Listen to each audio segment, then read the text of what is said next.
Assalamualaikum warahmatullahi Bapak Mas Ruhan Mas Samsuri. Saya perwakilan dari teman-teman. Perkenalkan, nama saya Delia Valita. Kami dari perwakilan Universitas Diponegoro jurusan Ilmu Komunikasi.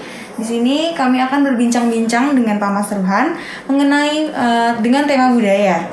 Nah, yang saya ingin menanyakan pertanyaan pertama, bagaimana hubungan P3 dengan anak muda saat ini, Pak?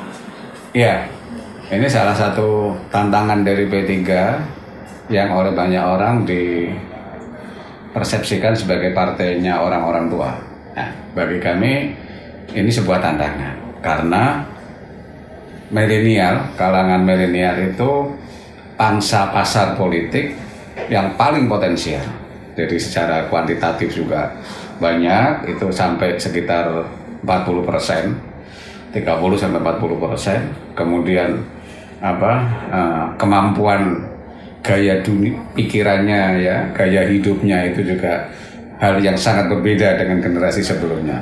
Jadi ini garapan yang dalam strategi P3 menjadi prioritas yang harus kami garap.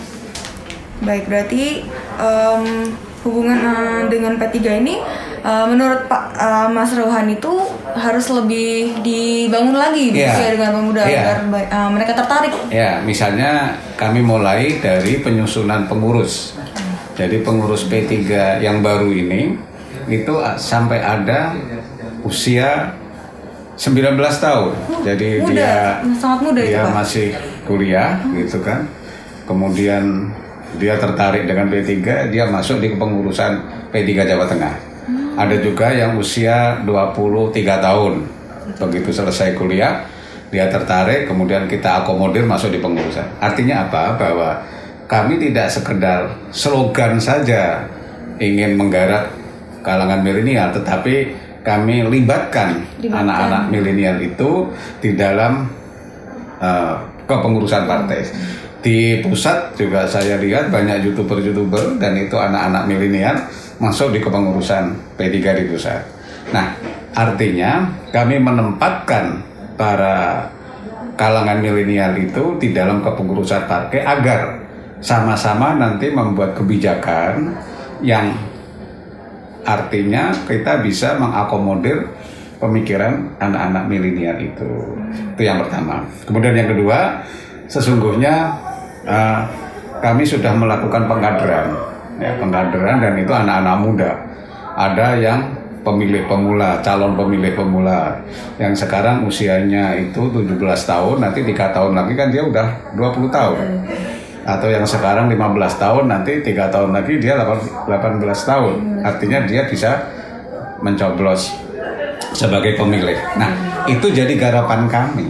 Nah, itulah yang di dalam pengkaderan ini, dalam pendidikan politik, kaderisasi, itu menjadi objek kami untuk kami bersama-sama membicarakan tentang masa depan bangsa ini.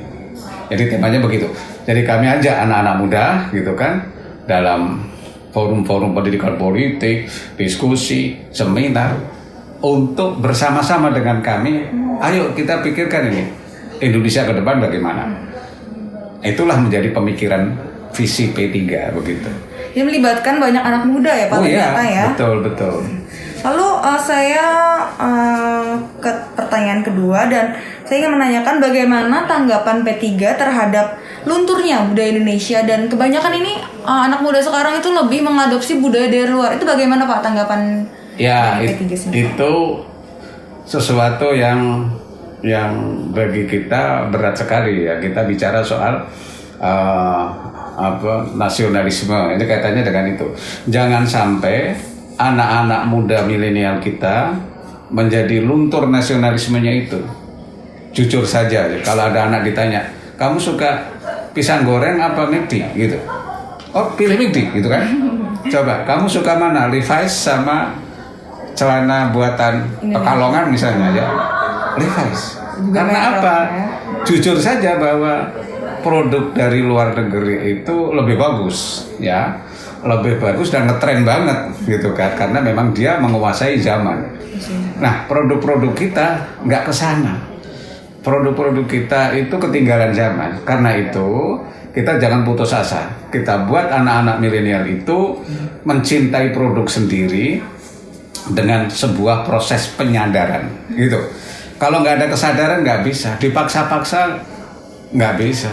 Anak-anak milenial mesti suka musik-musik barat misalnya gitu kan. Idola-idola dia kan Korea misalnya gitu apa? Artis Korea itu kan. Ya. Nah semacam itu. Kemudian Justin Bieber gitu kan dari barat. Boy band. Ya. Tetapi ini sudah mulai ada pergeseran bahwa anak-anak muda itu sudah mulai tumbuh. Kecintaannya kepada bangsa ini sudah mulai tumbuh. Kita lihat di medsos itu ada sih ya yang mengkritik pemerintah, mengkritik negara dan sebagainya. Itu wajar.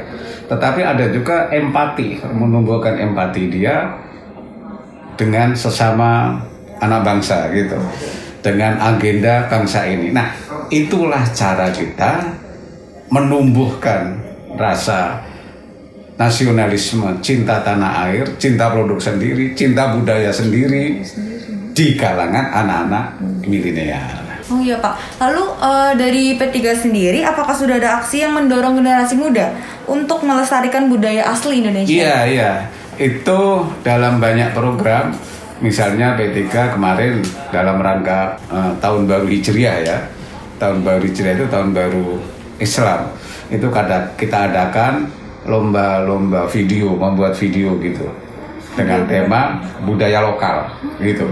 Jadi misalnya di Kudus itu ada yang ngirim video tradisi Kudus kalau menjelang tahun baru gitu kan. Kemudian tradisi wayang itu dari Solo mengirim pentas wayang gitu selama kalau nggak salah 5 menit atau apa itu di YouTube ya, dikirimkan ke kita. Nah, yang demikian itu harus kita rangsang.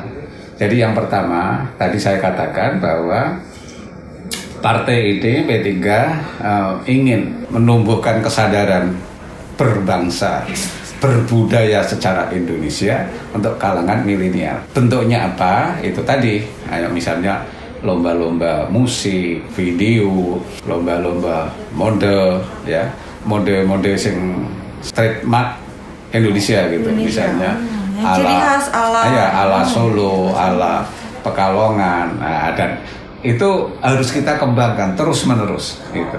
Itulah yang saya katakan bahwa kita harus peduli dengan budaya daerah, budaya lokal, kita kemas agar menjadi menarik dan bisa menumbuhkan kesadaran dari anak-anak milenial begitu. Begitu ya Pak. Ya. Lalu bagaimana pendapat Bapak atas generasi muda yang sudah tidak mengamalkan Pancasila Pak? Ya ini sebuah kesalahan ya. Yang salah siapa? Kita semua. Tidak sekedar anak muda saja kalau dia tidak mengenal Pancasila, bahkan mungkin tidak tahu betul apa itu Pancasila. Jangankan menghafalkan sila-silanya, tahu aja enggak, sejarahnya ngerti juga enggak. Ini kesalahan kita. Pertama, tentu dari sisi pendidikan. Saya P3 sangat berkeinginan agar pendidikan Pancasila itu diterapkan secara konsepsional dan sangat menyeluruh ya, yang komprehensif. Misalnya begini, untuk mengetahui Pancasila itu tidak sekedar kita menghafalkan teks-teks Pancasila, satu ketua dan tidak sekedar itu, tetapi di dalam perilakunya gimana bagi anak sekolah ya kita manifestasikan di dalam kehidupan anak-anak itu, misalnya gotong royong, membantu kalau ada yang kesusahan misalnya, coba kita silaturahmi, ada yang sakit kita besuk, diajak, ada yang membutuhkan kita bantu dan seterusnya. Itu rasa menumbuhkan itu. Kemudian bagi yang Islam, taatilah ibadah, tegakkan sholat gitu. Yang Katolik juga begitu, harus beribadah. Jadi di sekolah itu diajari tempat praktek beribadah. Itulah realisasi ketuhanan yang Maha Esa dan seterusnya dan seterusnya.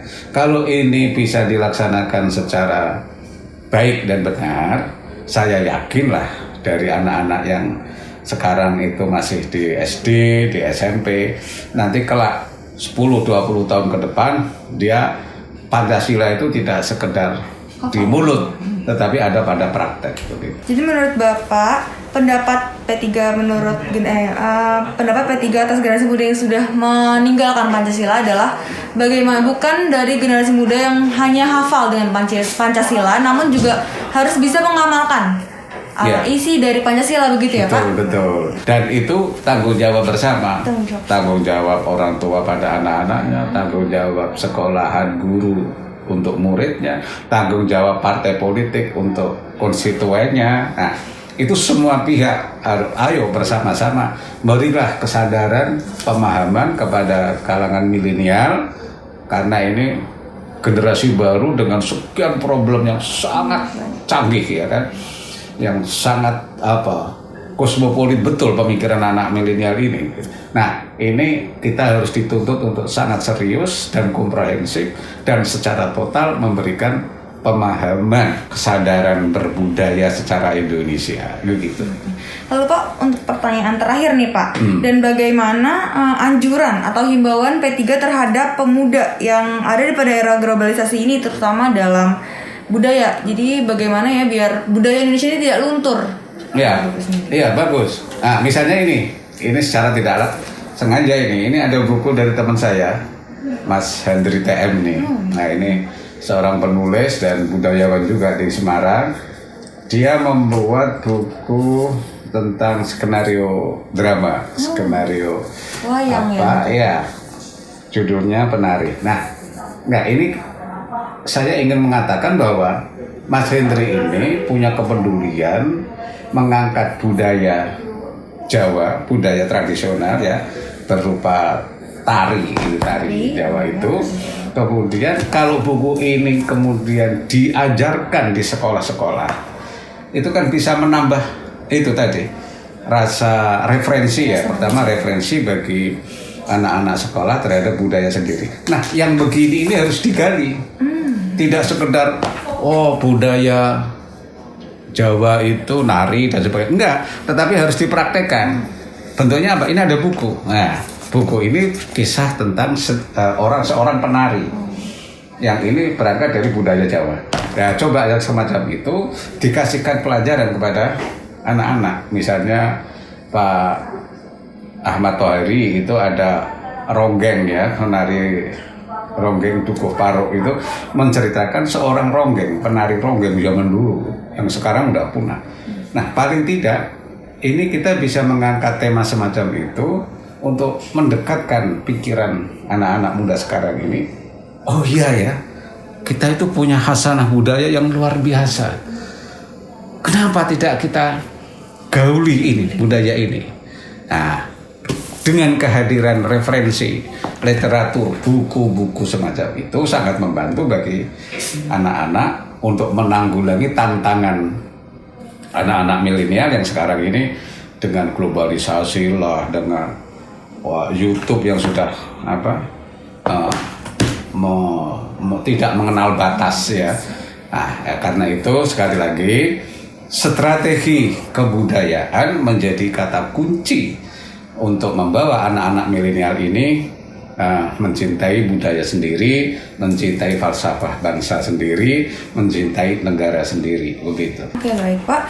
Terima kasih atas jawabannya. Jika bisa saya rangkum ya, berarti anak muda saat ini itu menurut Bapak lunturnya budaya Indonesia di dalam Indonesia itu harus lebih dikenalkan lagi ya, budaya Indonesia lebih dikenalkan ya, agar pemuda itu lebih tertarik sama budaya Indonesia. Dan yang terpenting ini saya tambahin untuk rangkuman hasil ini, perlu disusun strategi kebudayaan untuk anak milenial. Ini strategi kebudayaan untuk kalangan milenial agar mencintai budayanya sendiri, mencintai negerinya sendiri. Oke, baik Bapak, terima kasih atas waktunya sudah berbincang-bincang mengenai budaya dan pemuda di generasi globalisasi saat ini. Saya Adelia pamit. Wassalamualaikum warahmatullahi wabarakatuh. Waalaikumsalam. Terima kasih. Terima kasih Bapak. Terima kasih.